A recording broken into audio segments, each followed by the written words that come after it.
Hey guys, this is Abid Khan और मैं लेके आ चुका हूं आपके लिए एक और यूनिक गवर्नमेंट जॉब अपडेट आपके लिए, जो कि निकल के आ रहा है एसएससी सीएचएसएल की तरफ से, जिसमें कि वेरियस ग्रुप सी की पोस्ट पर ये वैकेंसी आ चुकी है, जिसमें कि जूनियर सेक्रेटरी असिस्टेंट की पोस्ट है, एलडीसी की पोस्ट है और डेटा एंट्री ऑपरेटर की पोस्ट है।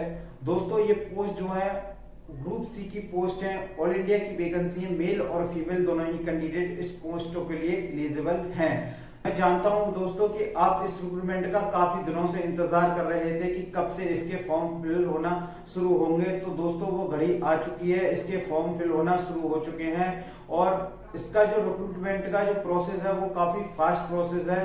तो दोस्तों, अगर आप इस रिक्रूटमेंट के लिए थोड़े से भी इंटरेस्टेड हैं तो आप जोरों शोरों से तैयारी करना शुरू कर दीजिए, क्योंकि इसका जो प्रोसेस है वो काफी फास्ट प्रोसेस है। दोस्तों, पोस्ट एंड वैकेंसी के बारे में तो बात करेंगे, साथ में इंपोर्टेंट डेट के बारे में बात करेंगे और बात करेंगे इसके एलिजिबिलिटी क्राइटेरिया पर कि एलिजिबिलिटी क्राइटेरिया क्या होने वाला है।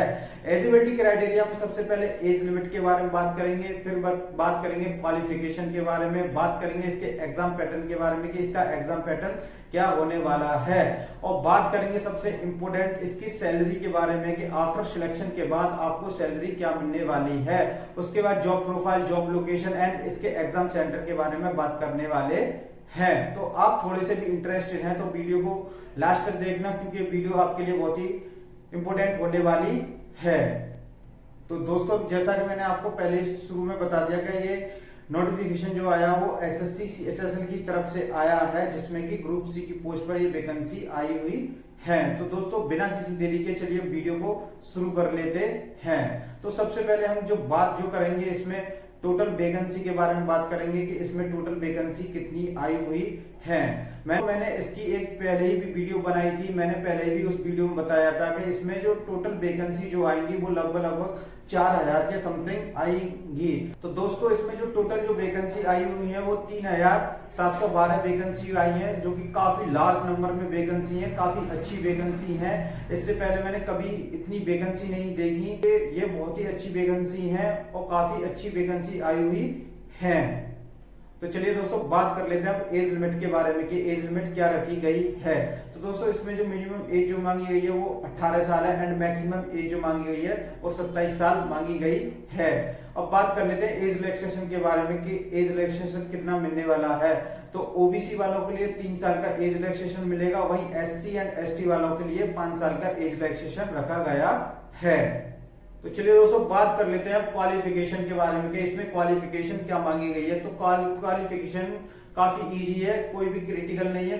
बस आपने किसी भी स्कूल से आपने 12th पास की है तो आप इस पोस्ट के लिए एलिजिबल हैं, आप इस फॉर्म को फिल कर सकते हैं। तो चलिए दोस्तों, बात कर लेते हैं ऑनलाइन रजिस्ट्रेशन के बारे में कि इसकी online registration form filling date क्या रखी गई है। तो दोस्तों, इसकी ऑनलाइन फॉर्म फिलिंग डेट जो रखी गई है वो 8 अप्रैल 2024 रखी गई है, वहीं लास्ट डेट जो रखी गई है फॉर्म फिल करने की वो 7 मई 2024 रखी गई है। चलिए दोस्तों, बात कर लेते हैं एप्लीकेशन फी के बारे में कि इसमें एप्लीकेशन फी कितनी लगने वाली है। तो जनरल, ओबीसी एंड ईडब्ल्यूएस वालों के लिए 100 रुपए फी लगने वाली है, वहीं एसटी एंड एसटी वालों के लिए कोई फी चार्ज नहीं है, उनके लिए फॉर्म ये फ्री भरा जाएगा। तो चलिए दोस्तों, बात कर लेते हैं अगर आप इस फॉर्म को फिल कर लेते हो तो सिलेक्शन लेने के लिए मेजर आपको कितने स्टेजों से गुजरना होगा। तो दोस्तों, मैं आपको बता दूं, मेजर आपको 2 ही स्टेजों से गुजरना होगा। पहली स्टेज में आपका एक ऑनलाइन एग्जाम कंडक्ट किया जाएगा जो कि क्वालिफाई नेचर होगा, और दूसरा जो आपका एक ऑनलाइन एग्जाम यानी कि मेंस एग्जाम कंडक्ट किया जाएगा, जो कि मोस्ट इंपोर्टेंट होगा, क्योंकि उसी के बेस पे आपकी फाइनल कट ऑफ बनेगी। तो मैं आगे डिटेल में बात करने वाला हूं पेपर फर्स्ट के बारे में कि पेपर फर्स्ट में कि कौन कौन से सब्जेक्ट पूछे जाएंगे और कितने सेक्शनों में डिवाइड किया गया है। तो चलिए बात कर लेते हैं स्टेज 1 के बारे में, यानी कि प्रीलिम्स एग्जाम के बारे में कि उसमें कितने सब्जेक्ट हैं, कितने सेक्शनों में डिवाइड किया गया है। तो दोस्तों, इसमें जो सब्जेक्ट जो पूछे जाएंगे वो 4 सब्जेक्ट पूछे जाएंगे और 4 सेक्शनों में इनको अलग अलग डिवाइड किया गया है।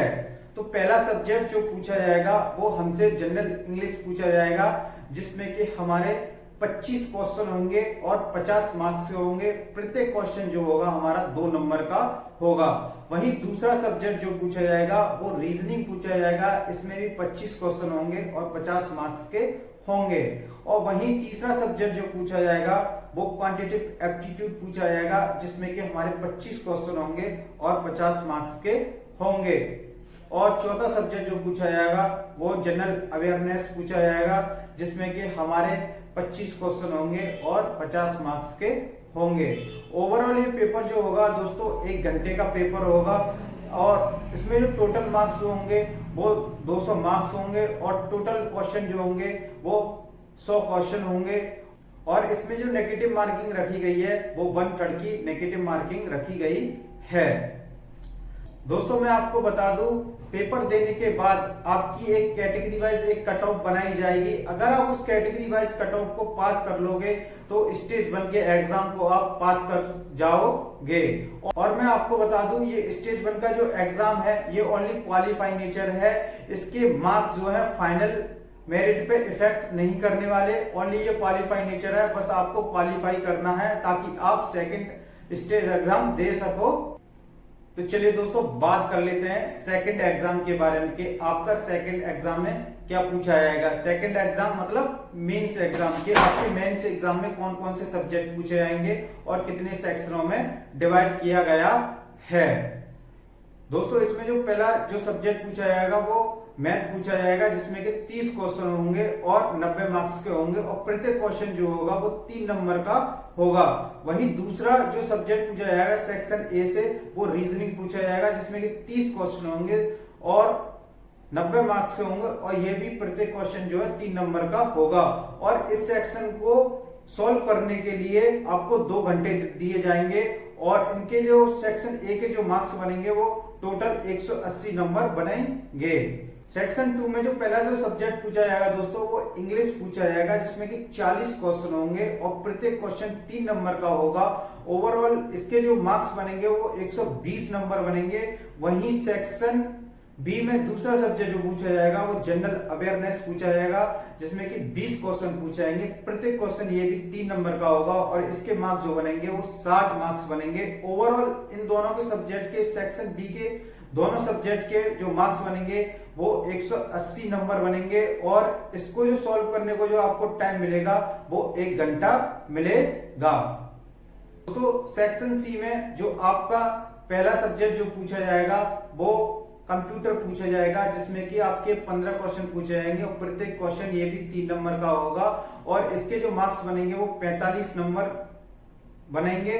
और इसको जो आपको सॉल्व करने को टाइम जो मिलेगा आपको 15 मिनट दिए जाएंगे।